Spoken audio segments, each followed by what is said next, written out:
حکیم لقمان رحمۃ اللہ علیہ فرماتے ہیں، اللہ تعالیٰ کی رحمت سے مایوسی کفر ہے، اس لیے مایوسی سے ہمیشہ بچتے رہو۔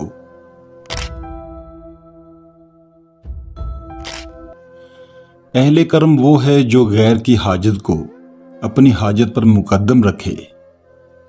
دولت مندی کی مستی سے خدا کی پناہ مانگو، اس سے بہت دیر سے ہوش آتا ہے۔ بلند آواز سے رونا بے صبری اور کہہ کا مار کے ہنسنا بیوقوفی کی دلیل ہے۔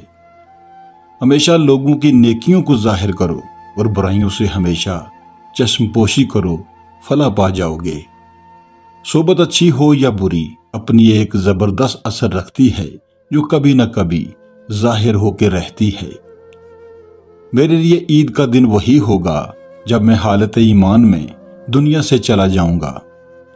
حکیم لقمان فرماتے ہیں، جو شخص اللہ کے پاس کوئی چیز ضمانت رکھتا ہے تو اللہ اس کی حفاظت فرماتا ہے۔ کسی ذکر میں بجز خدا اور کسی خاموشی سے بجز فکر روز جزا کوئی خیر و خوبی نہیں ہے۔ جو کام خدا کے لیے کر، اس میں بندوں کا خوف نہ کر۔ تمہارا رب خوب جانتا ہے جو تمہارے جی میں ہے، اگر تم نیک نفس ہوگے تو وہ رجوع کرنے والوں کو بخشتا ہے۔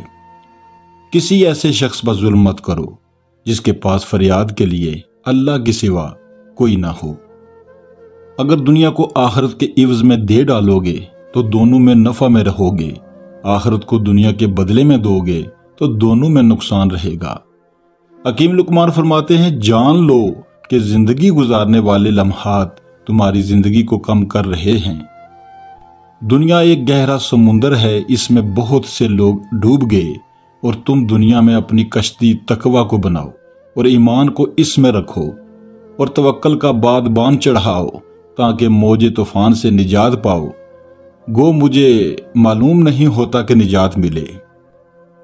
علم عقل کا رہنما ہوتا ہے اور عقل علم کی ترجمان ہوتی ہے، اور یہ اپنے ذہن نشین کر لو کہ علم ایک بہترین محافظ ہے۔ اعلیٰ درجے کا فیاض وہ ہے جو ایسے بندے سے حسن سلوک سے پیش آئے جن سے اسے کوئی بلائی کی امید نہ ہو۔ مشورہ دینے والے پر صرف یہ فرض ہے کہ رائے دینے میں پوری کوشش کرے اور کامیابی کا وہ کوئی ضامن نہیں۔ حکیم لقمان فرماتے ہیں، جو آدمی کام میں جلد بازی اور بدتمیزی سے کام کرتا ہے وہ کبھی اپنے کام میں کامیاب نہیں ہو پاتا، صدمے اور تکالیف اٹھاتا ہے۔ بہت سی مردہ چیزیں ایسی ہیں جن کا پانا دشوار اور ناممکن ہے۔ یہ قاعدہ مقرر ہے کہ شاہیں اپنے اصل کی طرف رجوع کرتی ہیں۔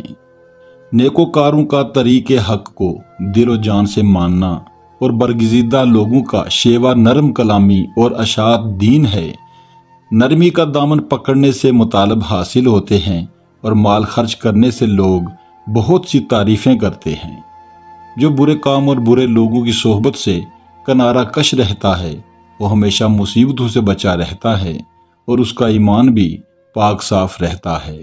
دنیا کی زندگی مختصر ہے اور تیری عمر تو مختصر تر ہے، لہذا تیرے لیے بہت ہی کم باقی رہا۔ جہاں تک ممکن ہو لوگوں سے دور رہو تاکہ تیرا دل اور نفس پاکیزہ رہے۔ خاموشی دانائی کی علامت ہے، مگر اس پر عمل کرنے والے بہت کم ہیں۔ حکیم لقمان فرماتے ہیں، اپنی برائیوں سے آنکھیں بند کرنے والا دوسروں کی برائیاں تلاش کرتا ہے۔ نیکی کے کسی کام کو حقیر نہ جانو، اگرچہ مسلمان بھائی سے مسکراتے ہوئے ملنا ہو۔ دین عبادت سے شروع ہوتا ہے اور اخلاق پر ختم ہوتا ہے۔ وہ دسترخوان بہت برکت والا ہے جس میں کوئی یتیم بیٹھ کر کھانا کھائے۔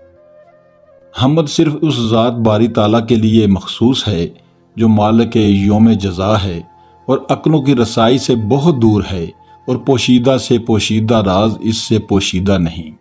مظلوم کا انتقام لینے والی اور صابروں کو اجر عظیم دینے والی ذات صرف اور صرف اللہ ہی کی ہے۔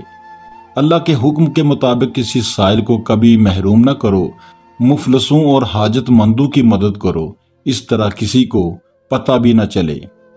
اللہ چونکہ نیکی کرنے والے بندوں کو پسند فرماتا ہے، اس لیے اللہ کی خوشنودی کی خاطر لوگوں کا ہمیشہ خیال رکھو، ان کے کام آؤ۔ حکیم لقمان فرماتے ہیں جو بندہ رات کے کچھ حصے کو علم حاصل کرنے میں گزارتا ہے، میری رائے میں وہ ساری رات جاگنے یعنی شب بیداری سے بہتر ہے۔ اپنے اور اپنے خاندان کی تندرستی کی حفاظت سونے اور موتی کے برابر ہے۔ جس نے اپنے حاکم کو ذلیل کیا اس کی توبہ قبول نہیں ہو سکتی۔ اچھے اور نیک کاموں کے لیے ایک بڑی مصیبت یہ ہے ان کے شریروں کی خاطرداری اور مزارات کی ضرورت پڑ جائے۔ گھڑی گھڑی اور پل پل گزارنے کی عمریں ختم ہو جاتی ہیں اور بعض ساعتیں ایسی ہوتی ہیں کہ ان میں آفات اور بلائیں پیدا ہو جاتی ہیں۔ اگر دولت حاصل کرنا چاہتے ہو تو رات کو سوتے وقت تکیے کے نیچے گندم کا دانہ رکھ کر سویا کرو، جلد دولت مند ہو جاؤ گے۔ دانائی کا راستہ اختیار کر تجھے عزت حاصل ہوگی۔ خدا کی معرفت حاصل کرو، اسے اچھی طرح پہچانو۔ مومن جس قدر بوڑھا ہوتا ہے اس کا ایمان طاقتور ہوتا ہے۔ اللہ تعالیٰ کو ہر وقت اپنے ساتھ سمجھنا بہترین عبادت ہے۔